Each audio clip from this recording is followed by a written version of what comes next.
السلام علیکم ویورز، ہمارے چینل پر خوش آمدید۔ میرا نام زینت ہے، میں لاہور کی رہنے والی ہوں۔ میرے ابا ایک مزدور تھے جبکہ اماں گھریلو خاتون تھی۔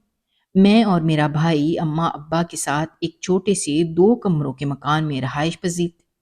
بچپن سے ہی میں نے اپنے ابا کو محنت مزدوری کرتے دیکھا، اور بھائی وہ بھی چھوٹی عمر سے ہی ابا کے ساتھ کام پر جانے لگا تھا۔ ابا کی مزدوری بھی ایک طرح سے ہوائی روزی تھی۔ ابا جو بھی کما کر لاتے، اس میں بہت مشکل سے ہی ہمارا گزارا ہو پاتا تھا۔ اماں اپنے گھر کی اکلوتی بیٹی تھی اور ابا کی چچا زاد بھی، اسی لیے باہمی رضامندی سے ابا کی شادی اماں سے کی گئی۔ پر شادی کے بعد کے حالات دیکھ کر ابا کو اپنا فیصلہ غلط لگنے لگا، کیونکہ وہ اپنے ساتھ ساتھ اماں کو بھی زندگی کے تلخ پہلوؤں سے گزار رہے تھے۔ شادی کے 2 سال جیسے تیسے گزر چکے تھے جب اماں کو خبر ملی کہ وہ حاملہ ہیں۔ میری پیدائش کے بعد اماں مزید پریشان رہنے لگی کہ گھر کے حالات اتنے خراب ہیں، اور ایسے میں بیٹی کی پیدائش کسی امتحان سے کم نہ تھی۔ پر ابا نے اماں کو تسلی دی اور کہا کہ بیٹی کے نصیب کا رزق خدا خود عطا کرتا ہے۔ یوں ہی وقت گزرنے لگا۔ میرے بعد میرا چھوٹا بھائی دنیا میں آیا۔ اب ابا پر ذمہ داری مزید بڑھ گئی تھی، کیونکہ اب اماں اکیلی نہیں بلکہ ہم 4 لوگ ہو چکے تھے۔ میری اماں کفایت 4 عورت تھی۔ انہوں نے اپنے گھر کو بہت سلیقہ مندی سے چلایا اور ہم دونوں بہن بھائیوں کو بہترین پرورش دی۔ یوں ہی وقت گزرتا رہا۔ اب میں بھی جوانی کی دہلیز پر قدم رکھ چکی تھی۔ میرا بھائی ابا کے ساتھ اکثر کام پر ہی ہوتا۔ گھر میں اور اماں ہی اکیلے رہتے تھے۔ یہ بھی روز کی طرح ایک عام دن تھا جب ابا کو کسی بڑی فیکٹری کے کام کے سلسلے میں شہر جانا تھا۔ کام زیادہ تھا، اسی لیے ابا نے بھائی کو بھی ساتھ لے جانا مناسب سمجھا، اور دونوں شہر جانے کے لیے نکل پڑے کہ اچھی روزی مل جائے گی۔ مگر وہ نہیں جانتے تھے کہ ان کی بدبختی انہیں شہر بلا رہی ہے۔ وہ شہر جانے والی بس میں سوار ہو چکے تھے جب راستے میں وہ بس ایک حادثے کا شکار ہو گئی۔ میرے ابا اور میرا بھائی ہمیشہ کے لیے چل بسے۔ ان دونوں کے جانے کے بعد میں اور اماں بھری دنیا میں اکیلے رہ گئے۔ ہمارا تو کوئی رشتہ دار بھی ہمارے ساتھ نہ تھا۔ ایسے میں اماں نے 2 جوڑوں میں میرا نکاح کرنا مناسب سمجھا اور رشتے والی کو کام پر لگا دیا کہ وہ میرا کسی اچھے گھر میں رشتہ کرا دے۔ میں دن رات نمازوں میں اپنے بہتر نصیب اور اپنی اماں کے لیے دعائیں کرنے لگی۔ مجھے بچپن سے ہی نماز پڑھنے اور قرآن پڑھنے کی عادت تھی، اور اب تک یہ عادت قائم تھی۔ یہ میری عبادت کا ہی ثمر تھا کہ میرے دل میں ہر چیز کے لیے صبر آ گیا تھا، اور میں اپنے رب کے مزید قریب ہوتی جا رہی تھی۔ میری ہر بات مجھے یوں محسوس ہوتا تھا، میرا رب سن رہا ہے۔ میں جب بھی دعا کے لیے ہاتھ اٹھاتی تو سب سے پہلے اپنی ماں کا ہی ذکر کرتی، اور اس کے بعد اپنے نصیب کا۔ یوں ہی کچھ ہی دن گزرے تھے جب میرا رشتہ شاہ حویلی سے آیا، جو وہاں کے بہت بڑے جاگیردار تھے، جن کے بارے میں ہم نے لوگوں سے سن رکھا تھا کہ وہ اپنے پوتے کے لیے ایک خوبصورت لڑکی کی تلاش میں ہیں۔ وہاں سے میرا رشتہ آیا تو اماں شدید پریشانی کا شکار ہوں، کیونکہ وہ جاگیرداروں کے مقابل تو بالکل بھی نہ تھی۔ وہ سب مجھے دیکھ کر پسند کر کے جا چکے تھے۔ ان کا ارادہ اسی جمعے کو نکاح کرنے کا تھا۔ اماں نے سب کچھ خدا پر چھوڑتے ہوئے میرا نکاح جاگیردار کے پوتے سے کر دیا۔ شادی کا کچھ وقت ہی گزرا تھا جب مجھے پتا چلا کہ وہ پہلے سے ہی شادی شدہ تھا، اور اس نے مجھ سے شادی صرف اور صرف اپنے وارث کی خاطر کی تھی۔ یہ سن کر میں رنجیدہ ہو گئی اور اپنی ماں کی طرف چلی آئی۔ پر وہاں ایک اور قیامت خیز خبر میری منتظر تھی۔ جب میں گھر میں داخل ہوئی تو میں نے اپنی ماں کو چارپائی پر لیٹے ہوئے پایا۔ میں ان کے پاس گئی اور ان سے خیریت دریافت کرنے لگی، مگر یہ کیا؟ میری ماں کے وجود میں تو بالکل بھی ہلچل نہ تھی۔ میں نے ڈرتے ڈرتے ان کی سانسیں چیک کی تو معلوم ہوا کہ ان کی روح تو کب کی اس دنیا سے کوچ کر چکی ہے۔ میرے لیے یہ صدمہ کم نہ تھا۔ میرا تو جیسا آخری سہارا بھی مجھ سے دور ہو گیا تھا۔ میں روتی چیختی رہی، پر اماں جا چکی تھی۔ اماں کے کفن دفن کے بعد میں حویلی واپس ہی نہ جا سکی، بلکہ بغیر کچھ سوچے سمجھے میں شہر جانے والی بس میں سوار ہو گئی۔ اب میں حویلی کسی صورت نہیں رہ سکتی تھی، کیونکہ میں جانتی تھی دوسری عورت ہونے کا درد کیا ہوتا ہے۔ شہر میں آنے کے بعد میں نے ابا کے ایک بہت پرانے دوست کے گھر پر پناہ لی، جن کی بیوی بہت نیک تھی۔ انہوں نے مجھے اپنی بیٹی کی طرح رکھا۔ کچھ دن بعد میں اپنے لیے کام ڈھونڈ چکی تھی، تبھی مجھے یہ خبر ملی کہ میں ماں بننے والی ہوں۔ اپنے بچے کی خاطر میرے دل میں ایک امنگ سی پیدا ہو گئی تھی کہ اب مجھے اپنے بچے کے لیے جینا ہے۔ میرا بچہ میرے لیے خوش بخت ثابت ہوا کہ اس کے آنے کی خوشی ملتے ہی مجھے ایک اچھی جگہ ملازمت مل گئی۔ ملازمت کرتے کرتے مجھے 8 مہینے ہونے کو آئے تھے۔ یہ میرے ڈلیوری کے آخری دن تھے جب مجھے دفتر کے مالک نے چھٹی دی اور کہا کہ میں اپنا خیال رکھوں۔ میں ابا کے دوست کی بیوی کو ہی اپنے ساتھ لیے ہسپتال چلی آئی جہاں میری ڈلیوری ہونی تھی۔ یوں میں نے ایک خوبصورت بیٹی کو جنم دیا جس کا نام میں نے اذلان رکھا۔ ابا کے دوست کی بیوی نے مجھے ٹھیک ہونے کے بعد بہت منتوں سے کہا کہ وہ مجھے اپنے ساتھ گھر لے جانا چاہتی ہیں، لیکن میں نہ مانی، بلکہ میں نے ان کے ہی قریب ایک کرائے کے گھر میں رہنا مناسب سمجھا، کیونکہ میں مزید ان پر بوجھ نہیں بننا چاہتی تھی۔ میں سمجھ سکتی تھی کہ اب میں ایک نہیں بلکہ میرے ساتھ میرا بیٹا بھی ہے جس کے لیے مجھے سب کچھ خود ہی کرنا ہے۔ وقت گزرنے لگا اور میں اپنے بیٹی کی پرورش میں دن رات ایک کرنے لگی۔ میرا بیٹا 10 سال کا ہو چکا تھا۔ میں نے اسے بہترین اسکول میں ڈالا تاکہ وہ ایک اچھا انسان بن سکے۔ وہ دن بھی آن پہنچا جب میری محنت رنگ لائی۔ میرا بیٹا ایک اچھے عہدے پر فائز سرکاری آفیسر بن چکا تھا۔ اب ہمارے پاس ہمارا اپنا ایک چھوٹا سا گھر موجود تھا۔ میرا بیٹا میرا بہت فرما بردار تھا۔ اس کی محبت میرے لیے بے پناہ تھی۔ میرے دل میں خدا ترسی ابھی بھی پہلے کی طرح موجود تھی۔ میں محلے کے تمام لوگوں میں معزز مانی جاتی تھی۔ جوں وقت گزر رہا تھا میں بھی بڑھاپے کی طرف بڑھ رہی تھی۔ بیماریوں نے میرے گرد اپنا گھیراؤ تنگ کرنا شروع کر دیا تھا۔ ایسے میں میری بس ایک ہی خواہش تھی کہ میں کسی طرح اپنے بیٹے کے سر پر صحرا سجا دیکھ سکوں اور اپنا عمرے کا خواب مکمل کر سکوں، پر نہ جانے قسمت کو کیا منظور تھا۔ میں عمرہ کرنے کے لیے کافی سالوں سے پیسے جمع کر رہی تھی جو میرا بیٹا ہر مہینے مجھے گھر خرچ کے علاوہ دیتا تھا۔ اس کی بھی یہی حسرت تھی کہ میں اپنی اس خواہش کو پورا کر سکوں، پر وقت پر کس کا اختیار ہے، میں بھی انہی میں سے ایک ثابت ہوئی تھی۔ میری بے تحاشا دعاؤں کا صلہ تھا کہ میں کچھ ہی عرصے میں اپنے عمرے کے لیے ایک کثیر رقم جمع کر چکی تھی تاکہ مجھے کوئی بھی پریشانی نہ ہو۔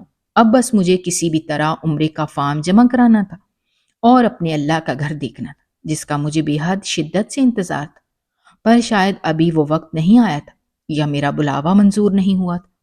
معمول کے مطابق میرا بیٹا اپنے دفتر جا چکا تھا۔ جانے سے پہلے وہ مجھ سے اچھے سے مل کر گیا تھا۔ میں اسے رخصت کرنے دروازے پر پہنچی تو مجھے ساتھ والے گھر سے رونے کی، چیخنے چلانے کی آوازیں سنائی دینے لگی۔ میں پریشانی کے عالم میں اس گھر کی جانب چل پڑی۔ آج سے پہلے میں یوں کسی بھی گھر میں بھی بے دھڑک داخل نہیں ہوئی تھی، لیکن نہ جانے کیوں ان روتی ہوئی آوازوں سے مجھے اپنا سینہ بوجھل ہوتا محسوس ہوا۔ خوف سے دل دھڑک اٹھا تھا کہ نہ جانے کیا ماجرا ہے جو یوں رونے کی ہیبتناک آوازیں آ رہی ہیں۔ میں ان کے گھر میں داخل ہوئی تو سامنے ہی ایک عورت اپنی بیٹی کو سینے سے لگائے بیٹھی زاروں قطار رو رہی تھی۔ میں نے ایک نظر چاروں طرف دوڑائی۔ وہ گھر کافی پرانا سا تھا جس میں صرف ایک ہی کمرہ تھا۔ میں اس عورت کے قریب گئی اور ان سے سارا معاملہ دریافت کیا کہ آخر ایسی کیا وجہ ہے جو وہ یوں بلک بلک کر رو رہی ہیں۔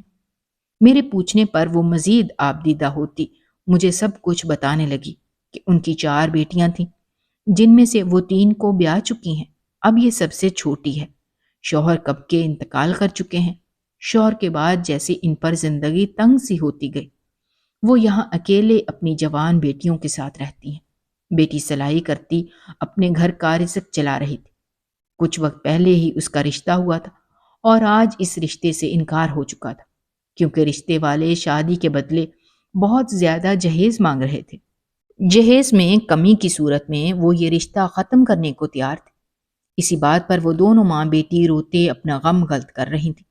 میں نے اس بچی کے سر پر ہاتھ رکھا اور اس کی ماں کو بھی تسلی دی کہ خدا برتر بے نیاز ہے، آپ پریشان نہ ہوں، سب ٹھیک ہو جائے گا۔ لیکن یہ تو وقت نہیں بتانا تھا کہ کیا واقعی سب ٹھیک ہوگا۔ میں نے ان سے استفسار کیا کہ انہیں کتنے پیسوں کی ضرورت ہے تو انہوں نے بتایا کہ انہیں جہیز کا سامان خریدنے کے لیے اچھی خاصی رقم کی ضرورت ہے، پر ان کے پاس کوئی بھی سہارا موجود نہیں ہے۔ اس وقت میرا دماغ مختلف سوچوں میں گھرا ہوا تھا۔ میری سمجھ میں نہ آیا کہ کس طرح سے ان کی مشکلات آسان کروں۔ کچھ بھی تھا، میں بھی ایک ماں تھی اور سمجھ سکتی تھی کہ اولاد کا دکھ کس طرح ماں کو ہلکان کیے رکھتا ہے۔ میں نے بھی تو اس عورت کی طرح اپنے بچے کو اکیلے پال پوس کر بڑا کیا تھا۔ وہاں سے اٹھ کر میں اپنے گھر آ گئی تھی اور اپنے لیے عمرے کی رقم جو میں جمع کر چکی تھی، اس میں سے آدھی رقم لے کر میں واپس ان دونوں ماں بیٹی کے پاس چلی آئی، اور اس لاچار عورت کو وہ پیسے تھما کر میں نے ان کو کہا کہ وہ اس رقم سے اپنی بیٹی کی شادی کر سکتے ہیں، یہ میری طرف سے ایک تحفہ ہے۔ میری بات سن کر وہ بے تحاشا رونے لگی اور انکار کرنے لگی کہ وہ یہ نہیں لے سکتی، ان کا ضمیر اس بات کی اجازت نہیں دیتا۔ پر میرے اصرار کرنے پر انہوں نے وہ رقم رکھ لی تاکہ وہ اپنی بیٹی کے جہیز کا سامان لا سکیں۔ ان دونوں ماں بیٹی نے میرا دل سے شکریہ ادا کیا اور مجھے خوب دعائیں دیں۔ میں کچھ اداس بھی تھی کہ اب میں عمرے کی سعادت اتنی جلدی حاصل نہ کر سکوں گی، کیونکہ وہ رقم تو میں خرچ کر چکی تھی۔ پر دل میں ایک اطمینان سا بھی تھا کہ میں نے مخلوق کے خدا کی خاطر اتنا بڑا قدم اٹھایا۔ میں اپنے گھر میں سارا دن یوں ہی کھوئی کھوئی سی رہی۔ رات جب بیٹا دفتر سے واپس لوٹا تو میں نے بے قراری کے عالم میں اسے آج ہوئے سارے واقعے کی اصلیت بتائی۔ میری پوری بات سن کر وہ ہتے سے اکھڑ گیا اور مجھے سمجھانے لگا کہ اس کی نوکری ابھی اتنی زیادہ کمائی نہیں دے سکتی کہ وہ دوبارہ جلدی سے عمرہ کی رقم مکمل کر سکے۔ وہ تھوڑا طیش میں تھا کہ آپ کو کیا ضرورت تھی یہ قدم اٹھانے کی، اب میں آپ کے لیے کچھ نہیں کر سکتا۔ مجھے وہ کچھ پریشان سا لگا، مگر فی الحال چپ رہنے میں بھلائی تھی، کیونکہ میں نہیں چاہتی تھی کہ وہ میری وجہ سے ذرا سا بھی پریشان ہو۔ میں یوں ہی روتے روتے سو گئی، اور جو خواب مجھے نظر آیا میرا دل خدا کے نور سے بھر گیا۔ میں نے خواب میں دیکھا کہ میرا بیٹا میرا ہاتھ پکڑ کر خانہ کعبہ کا طواف کرا رہا ہے۔ آنکھ کھلتے ہی میری زبان سے سبحان اللہ نکلا۔ میں دل میں اپنے خدا سے مخاطب تھی کہ خدا کوئی معجزہ کر دے اور میں تیرا گھر دیکھ سکوں۔ اس رات میری آنکھ عین تہجد کے وقت کھلی تو میں نے فوراً اٹھ کے وضو کیا اور اپنے رب کے سامنے دعا کے لیے ہاتھ اٹھا لیے، کیونکہ اب میرے بس میں کچھ نہیں رہا تھا۔ اگلی صبح روشن اور چمکدار تھی۔ میں بازار کسی کام سے جا رہی تھی جب مجھے اسی گھر کے باہر گاڑی کھڑی نظر آئی جہاں میں نے وہ رقم صرف کی تھی۔ میں نے ایک دو لوگوں سے پوچھا تو پتہ چلا کہ ان کی بیٹی کے رشتے والے آئے ہیں۔ یہ بات سن کر میں پرسکون ہو گئی کہ چلو کسی کا تو بھلا ہوا، میرا بھی خدا کوئی نہ کوئی راستہ ضرور بنا دے گا۔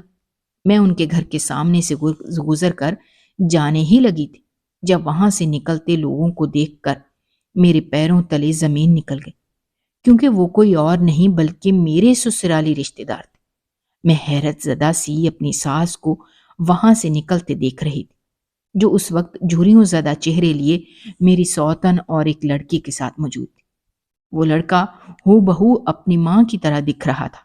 میرے لیے سب سے چنبے کی بات یہ تھی کہ وہ تو جاگیردار تھے، تو ان کو اس طرح جہیز لینے کی کیا ضرورت آن پڑی، اور وہ بھی ایک بیوہ عورت سے؟ کیا ان کے دل میں ذرا سا بھی خوف خدا موجود نہ تھا جو وہ اس حد تک گر گئے تھے؟ میں بنا کچھ سوچے سمجھے اپنی ساس کے سامنے جا کھڑی ہوئی اور ان سے استفسار کرنے لگی کہ وہ آخر چاہتی کیا ہیں، کیوں اس معصوم بچی کی زندگی تباہ کرنے پہ تلی ہیں؟ انہیں جہیز کی ڈیمانڈ کرتے ہوئے ذرا شرم نہ آئی؟ میری بات سنتے وہ ماں بیٹی بھی گھر سے باہر نکل آئی تھی۔ میری ساس اتنے سالوں بعد مجھے اپنے سامنے دیکھ کر بھی پہچان چکی تھی۔ وہ ہکا بکا سی مجھے اپنے سامنے زندہ سلامت دیکھ رہی تھی۔ شاید انہیں اس بات کی امید نہیں تھی کہ ان کے بیٹے کے دھوکے کے بعد بھی میں زندہ اور خوشباش ہوں۔ اس سے پہلے کہ میری ساس کوئی جواب دیتی، جب میری سوتن میرے سامنے تن کر کھڑی ہو گئی اور مجھے کھری کھوٹی سنانے لگی کہ تم ہوتی کون ہو ہمارے بارے میں یہ سب کہنے والی، اور ہم نے ان کے ہاتھ پاؤں نہیں جوڑے تھے جہیز دینے کے لیے، یہ لوگ ہی میرے بیٹے سے رشتہ کرنے کے لیے مرے جا رہے تھے۔ میں اچھے سے اس کی خصلت جانتی تھی، وہ ایک مفاد پرست عورت تھی، پر وہ کسی لڑکی کے بارے میں اس قدر پستی میں گری سوچ رکھ سکتی ہے، اس بات کا مجھے یقین نہ تھا۔ میں نے بھی بنا کسی لحاظ کے اسے سنائی تھی، اور ساتھ میں یہ بھی کہہ دیا تھا کہ یہ رشتہ تو کسی صورت نہیں ہوگا۔ میں اپنی طرح ایک اور زینت بنتے نہیں دیکھنا چاہتی تھی۔ اس سارے ماجرے کے دوران میری ساس بالکل خاموش تماشائی بنی کھڑی تھی۔ میری سوتن میری بات سن کر سر جھٹک کر اپنے بیٹے کو لیے وہاں سے جا چکی تھی۔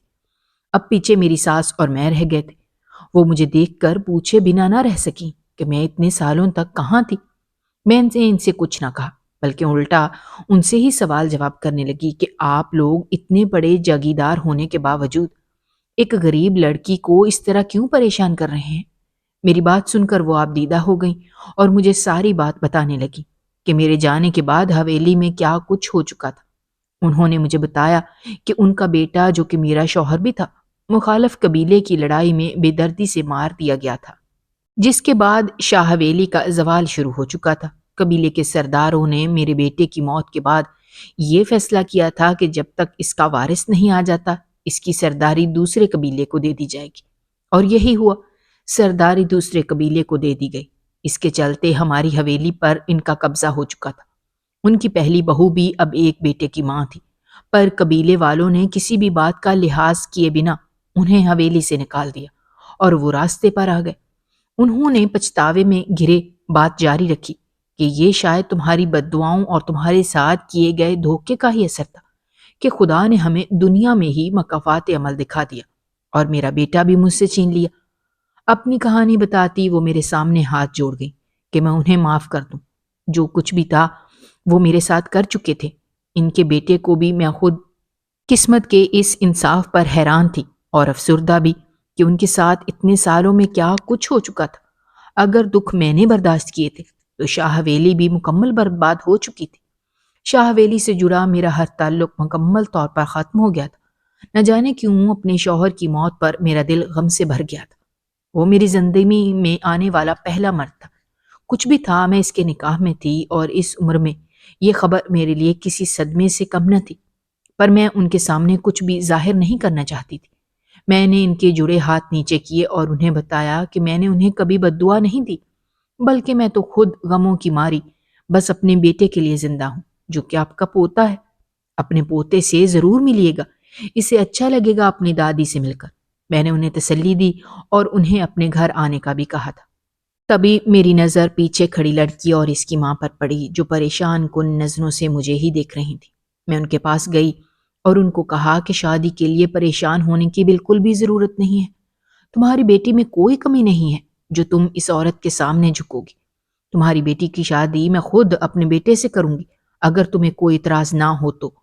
وہ بیوہ عورت میری بات سن کر میرے گلے لگ گئی۔ انہوں نے میرے بیٹے کو دیکھ رکھا تھا۔ میرے بیٹے کی شرافت کے چرچے پورے محلے میں مشہور تھے، کیونکہ آج تک اس نے کسی بھی عورت کو آنکھ اٹھا کر نہیں دیکھا تھا۔ میری ساس اس وقت رشک سے مجھے دیکھ رہی تھی، پر اب وقت بدل گیا تھا۔ مجھے ان کی کسی بھی بات سے کوئی فرق نہیں پڑتا تھا۔ میں نے ان دونوں ماں بیٹی کو گھر کے اندر بھیجا اور اپنے گھر کی طرف جانے لگی۔ تب میری ساس نے مجھے پیچھے سے آواز دیتے ہوئے روکا اور کہا کہ کیا وہ بھی میرے ساتھ آ سکتی ہیں؟ میں نے ہاں میں سر ہلاتے ہوئے انہیں اپنے ساتھ لیے گھر کا رخ کیا۔ میں نے انہیں اپنے کمرے میں بٹھایا اور ان کے لیے کچھ کھانے پینے کا انتظام کرنے لگی۔ تب تک میرا بیٹا بھی آ چکا تھا۔ اس کی عادت تھی وہ سب سے پہلے میرے ہی کمرے میں آتا تھا۔ وہ میرے کمرے میں آیا، وہاں ایک انجان عورت کو دیکھ کر سیدھا باہر کا رخ کیا اور میری تلاش میں کچن تک چلا آیا، جہاں میں کام میں مصروف تھی۔ وہ مجھے سلام کرتے میرے کمرے میں موجود عورت کے بارے میں استفسار کرنے لگا کہ وہ عورت کون تھی اور میرے کمرے میں کیا کر رہی تھی۔ میں نے گہرا سانس بھرتے ہوئے اس کے سوالوں کے لیے خود کو تیار کیا۔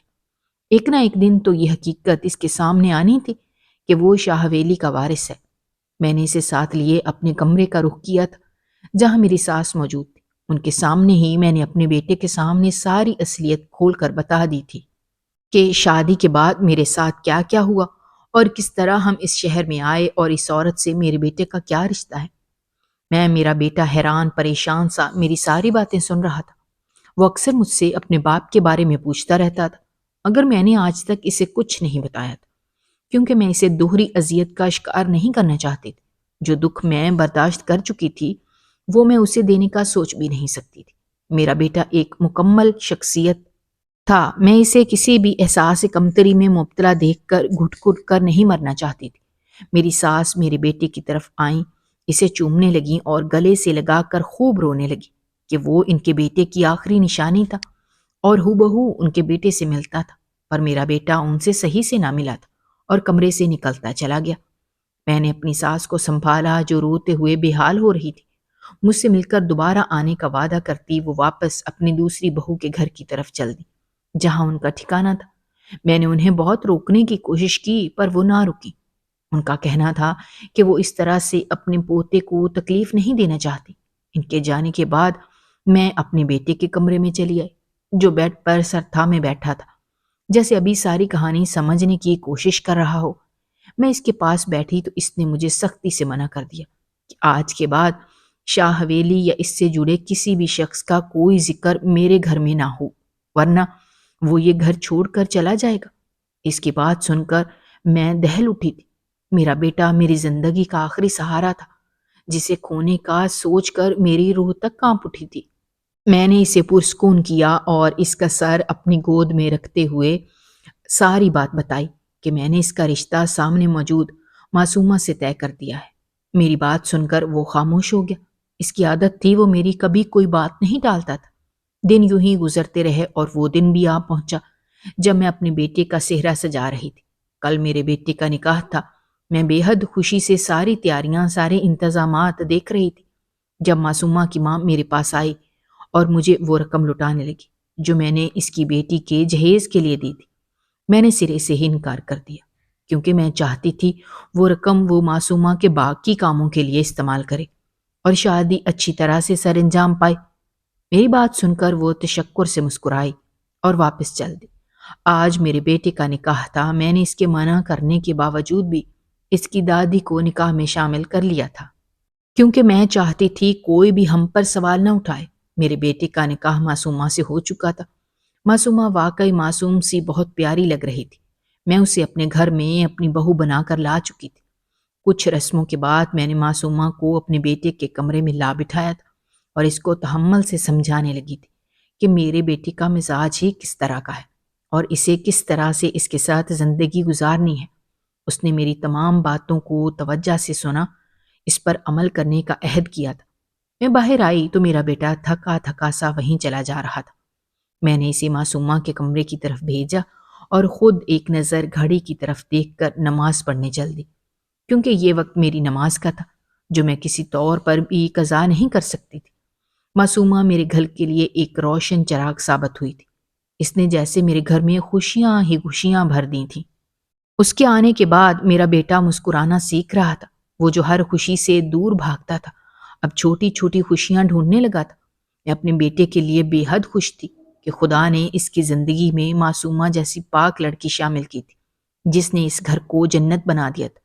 مجھے کچھ وقت پہلے ہی پتا چلا تھا کہ معصومہ قرآن حافظہ ہے اور بہت اچھی تلاوت کرتی ہے، وہ بھی تب جب میں نے اسے صبح کچن میں کام کرتے وقت سورہ رحمان کی تلاوت کرتے سنا تھا۔ میں حیران سی اس سے پوچھنے لگی کہ اس نے تلاوت کرنا اتنے خوبصورت انداز میں کہاں سے سیکھی؟ تو معصومہ نے مسکرا کر مجھے بتایا کہ اس نے 12 سال کی عمر میں قرآن حفظ کیا تھا۔ اس کی یہ بات سن کر تو میری روح تک سرشار ہو گئی تھی۔ یعنی میں نے اپنے بیٹے کے لیے ایک بہترین لڑکی کا انتخاب کیا تھا۔ معصومہ خود بھی 5 وقت کی نمازی پرہیزی تھی اور اسی کی بدولت اب میرا بیٹا بھی نماز پڑھنے لگا تھا جو کہ ایک مثبت تبدیلی تھی۔ سب کچھ بہت اچھا جا رہا تھا، بس میرے دل میں ایک حسرت موجود تھی عمرے کی، اپنے رب کے در کو دیکھنے کی جس کی چاہت سالوں سے میرے دل میں دبی ہوئی تھی، اور اس چاہت کی شدت کا گواہ سوائے میرے رب کے اور کوئی نہیں تھا۔ میں اکثر تنہائی میں بیٹھ کر یہ سوچتی رہتی کہ کیا واقعی رب مجھے اپنے در پر نہیں بلانا چاہتا، پر اگلے ہی لمحے اپنی تمام سوچوں کو جھٹک دیتی کیونکہ مایوسی گناہ تھا اور میں یہ گناہ کسی صورت نہیں کرنا چاہتی تھی۔ میں اس بات پر یقین کر چکی تھی کہ میرا رب دیر سے ہی صحیح مجھے ایک نہ ایک دن اپنا گھر ضرور دکھائے گا۔ میں بس مرنے سے پہلے اس در کا دیدار کرنا چاہتی تھی، پر آہستہ آہستہ میری ساری امیدیں ٹوٹنے لگی تھیں۔ وقت گزرنے کے ساتھ ساتھ بس مجھے اپنی دعاؤں کا سہارا ہی تھا۔ میرا بیٹا اور بہو دونوں ماں باپ کے رتبے پر فائز ہونے والے تھے۔ میں ان کی خوشیوں میں بے حد خوش تھی، مگر اپنی زندگی میں ایک بار اس در کی حاضری لازمی دینا چاہتی تھی جس کے دیدار کی طلب نے مجھے ساری عمر بے چین کیے رکھا تھا۔ نہ جانے قسمت نے کیا فیصلہ کر رکھا تھا میرے بارے میں کہ سب ہوتے ہوتے رہ گیا تھا۔ پر میں یہ سوچ کر خود کو دلاسا دیتی رہتی کہ شاید اسی میں خدا کی کوئی بہتری ہے اور ابھی میرے جانے میں تخیر ہے۔ ایک دن یوں ہی میں اپنے کمرے میں بیٹھی مغرب کی نماز ادا کر رہی تھی جب میری بہو دوڑتی ہوئی میرے پاس آئی اور روتے ہوئے کہنے لگی کہ ابھی اس نے اپنی ماں کو فون کیا تھا۔ فون کسی عورت نے اٹھایا اور بتایا کہ اس کی بیوہ ماں اس وقت اسپتال میں موجود ہے۔ یہ سن کر میں بھی جلدی سے اپنی دعا مکمل کی چادر اوڑھتی اسے ساتھ لیے اسپتال کی طرف نکل چکی تھی۔ ہم اسپتال پہنچے تو ڈاکٹر سے معلوم کرنے پر پتہ چلا کہ اس کی ماں کا گردہ نکارہ ہو چکا ہے، جس کے علاج کے لیے انہیں تقریباً 2 لاکھ روپے کی ضرورت ہے۔ اتنے سارے پیسوں کا سن کر تو میں حیرت زدہ سی رہ گئی کہ ہم اتنے پیسوں کا انتظام کہاں سے کریں گے۔ میں نے اپنے بیٹے کو بھی وہاں بلوا لیا تھا۔ اس نے اپنے بڑے افسر سے بات کی کہ شاید وہ اس سب میں ہماری کوئی مدد کر سکے اور اس کی یہ کوشش کامیاب ٹھہری۔ بڑے افسر نے ہماری مدد کرنے کی حامی بھر لی اور ہم نے معصومہ کی ماں کا علاج شروع کروا دیا۔ اگلے 1 ماہ میں معصومہ کی ماں کا آپریشن ہو چکا تھا۔ اب وہ مکمل صحت یابی کی طرف آ رہی تھی۔ میرا بیٹا ان کو بھی ہمارے ہی گھر لے آیا تھا کیونکہ ان کا اس وقت اکیلے رہنا مناسب نہیں تھا۔ معصومہ میرا اور اپنی ماں کا دونوں کا اچھے سے خیال رکھ رہی تھی۔ وہ نہیں چاہتی تھی کہ اس کی ماں کی وجہ سے وہ اپنے کسی بھی فرض میں کوتاہی برتے۔ میرے لیے وہ ایک بہترین بہو اور بیٹی دونوں ثابت ہوئی تھی۔ اس نے کبھی مجھے کسی شکایت کا موقع نہیں دیا تھا۔ یہی وجہ تھی کہ معصومہ مجھے اپنی اولاد کی طرح عزیز ہوتی گئی۔ معصومہ کا 7واں مہینہ چل رہا تھا اور ڈاکٹر نے اسے بہت زیادہ احتیاط بتائی تھی کیونکہ وہ بہت کمزور تھی۔ میں بھی اس کا پورا خیال کرنے کی کوشش کر رہی تھی۔ دل سے اپنے بیٹے کی اولاد کے لیے دعا گو تھی کہ خدا اسے نیک اور صالح اولاد سے نوازے۔ میری دعائیں رنگ لائیں اور 9ویں مہینے میں خدا نے میرے بیٹے کو اپنی نعمت سے نوازا۔ میں نے خوشی سے پورے محلے میں مٹھائیاں بٹوائیں اور رب کا شکر ادا کیا۔ میرا بیٹا اور بہو دونوں پرمسرت لمحات کو محسوس کر رہے تھے۔ ماں باپ بننے کا سکھ خدا نے ان کے نصیب میں لکھا تھا اور وہ دونوں ہی آج اپنی گود میں موجود اس بچے کو دیکھ کر مطمئن تھے۔ بچہ ہونے کے 2 ماہ بعد ہی میرے بیٹے کو دفتر سے کسی کام کے سلسلے میں دوسرے شہر جانا پڑا۔ وہ کبھی ہم سے دور نہ گیا تھا اور اب تقریباً 15 دنوں تک اسے دوسرے شہر رہنا تھا۔ یہ دن میرے لیے کافی مشکل رہے اور 15ویں دن جب میرا بیٹا لوٹ کر آیا تو کافی خوش تھا۔ اسے دیکھ کر میرا چہرہ کھل اٹھا تھا، جیسے تمام بیماریاں پریشانیاں دور ہوتی محسوس ہوئی تھیں۔ وہ مجھے یوں ہی سینے سے لگائے میرے کمرے میں لے آیا اور گھٹنوں کے بل زمین پر بیٹھ کر میرے ہاتھ چومتے ہوئے مجھے میری زندگی کی سب سے بڑی خوشخبری سنانے لگا، جو سن کر مجھے یوں محسوس ہوا جیسے کسی نے مجھے ہفت کلیم کی دولت سے نواز دیا ہو۔ میرا دل خوشی سے سرشار ہو رہا تھا، جیسے کسی بچے کو اس کا من پسند کھلونا دے دیا ہو۔ میرے بیٹے نے مجھے بتایا کہ اس 15 دن کے ٹور پر وہ ایک باہر ملک کی کمپنی کے ساتھ کام کر رہا تھا جو بہت اچھے لوگ تھے۔ انہوں نے میرے بیٹے کو آگے بڑھنے کے لیے حوصلہ دیا تھا اور ایک کام کر کے فائل بنانے کی ذمہ داری میرے بیٹے کو سونپی تھی جو وہ بخوبی سر انجام دے چکا تھا۔ اسی وجہ سے انہوں نے میرے بیٹے سے اس کی کامیابی کی وجہ پوچھی اور ایک خواہش کا اظہار کرنے کا کہا، جس پر میرے بیٹے نے میرا نام لیا اور میرے لیے ان سے عمرہ کے ٹکٹ اور باقی تمام انتظامات کا مطالبہ کیا، جو سن کر وہ متاثر ہوئے بغیر نہ رہ سکے اور میرے بیٹے کو شاباشی دیتے ہوئے اس کی خواہش کا مان رکھا اور میرے ساتھ ساتھ میری بہو، بیٹے اور گھر کے تمام لوگوں کے لیے عمرے کا فری پیکیج اپنی طرف سے بطور تحفہ دیا اور ساتھ میں کثیر رقم بھی میرے بیٹے کو دی تاکہ وہ ان تمام فرائض کو بخوبی سر انجام دے سکے۔ یہ سن کر میں وہیں سجدے میں گر گئی اور لاکھ مرتبہ اپنے رب کا شکر ادا کرنے لگی کہ معجزے ایسے بھی ہوتے ہیں۔ میرا دل گواہی دے رہا تھا کہ رب دیر سے ہی صحیح لیکن سنتا ضرور ہے۔ اس کے گھر میں دیر ہے اندھیر نہیں۔ وہ اپنے بندوں کو کبھی بھی مایوس نہیں ہونے دیتا۔ صبر رکھنے والوں کا ساتھ وہ ہمیشہ بہتر سے بہترین صلے کی صورت میں دیتا ہے۔ آج میرا یقین اپنے رب پر مزید بڑھ گیا تھا۔ میرا دل، میرا رواں رواں اپنے رب کے آگے سجدہ ریز تھا۔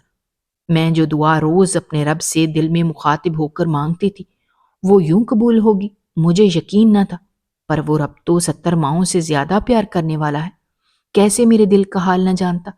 میرا رب پر کامل یقین تھا، جس نے مجھے کبھی ہارنے نہیں دیا تھا اور مجھے ہمیشہ خدا ترسی کا درس دیا تھا۔ اور آج میں یہ بات مان گئی تھی کہ اگر آپ کی نیت سچی ہو، آپ کا عمل خالص اللہ کے لیے ہو، تو وہ ضرور قبول کرتا ہے اور ایسے راستے سے عطا کرتا ہے جس کا گمان بے انسانی سوچ نہیں کر پاتی۔ میرا بیٹا بھی مجھے اس حالت میں دیکھ کر آپ دیدہ ہو گیا تھا۔ وہ میری تڑپ سے بخوبی واقف تھا، کیونکہ اس کے سامنے میری زندگی گزری تھی۔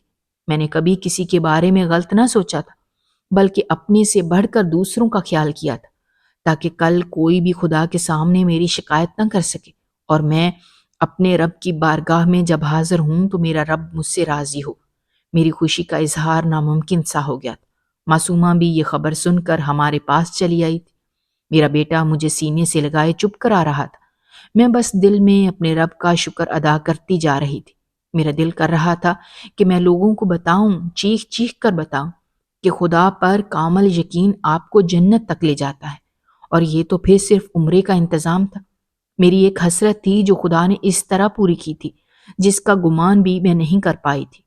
اگلے کچھ ہی دنوں میں ہم سب عمرے کی تیاری کر رہے تھے۔ ہم سب کے ٹکٹ اور باقی سارے کاغذات بن کر آ گئے تھے۔ جانے سے پہلے میں نے بہت خلوص کے ساتھ رب کے نام پر خیرات کرنا مناسب سمجھا اور محلے کے تمام چھوٹے بڑے بچوں کو گھر بلا کر کھانا کھلایا تھا۔ میں نے اپنی زندگی میں جتنی بھی مشکلات دیکھی تھیں، ان سب میں میرے ساتھ کوئی تھا یا نہیں میں نہیں جانتی، مگر میرے خدا نے ہمیشہ میرا ساتھ نبھایا تھا اور مجھے اس صبر سے نوازا تھا جس صبر کی خاطر لوگ نہ جانے کتنے برس گزار دیتے ہیں۔ مجھے سمجھ آ گئی تھی کہ زندگی رب سے رب تک جڑنے کا سفر ہے۔ میں اپنے رب کی یاد میں سلگتی تڑپتی رہتی تھی، تو وہاں میرا رب میرے لیے نئے راستے بنا رہا تھا تاکہ میں اس کے گھر کا دیدار کر سکوں۔ میں نے اس بات کو حقیقت مان لیا تھا کہ جب رب آپ کا ہو تو سب آپ کا ہو جاتا ہے۔ آپ کی نیت میں شامل خلوص پر رب اپنے فیصلے کرتا ہے۔ اگر آپ کو ہماری کہانیاں پسند آ رہی ہیں تو ہمارے چینل کو سبسکرائب کیجیے، ویڈیوز پر کمنٹ کیجیے اور شیئر کیجیے۔ شکریہ۔